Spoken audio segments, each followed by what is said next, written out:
বন্ধুরা, এটা আমি কি বানাচ্ছি? এটা পকোড়া বানাচ্ছি। এখানে আছে, দেখো, এই দেখো। কিসের পকোড়া জানো এটা?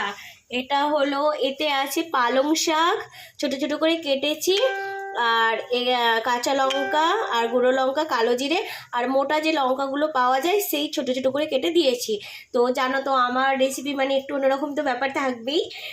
তো বাচ্চাদেরকে কিভাবে এইসব জিনিসগুলো খাওয়ানো যায়, এই শাক সবজি আমি প্ল্যানিং করি, মাথায় আমার আসে এইসব। তো সেই হিসাবে খাই। বিশেষ করে আমার ছোটো মেয়েটা প্রথম থেকেই তো খাওয়াতে ভীষণই বিরক্ত করে। তো এখন তো একটু কম হয়েছে। তা আমি এইরকমভাবেই তাদের খাওয়াই, যেগুলো না খেতে চায় না মাঝে মাঝে।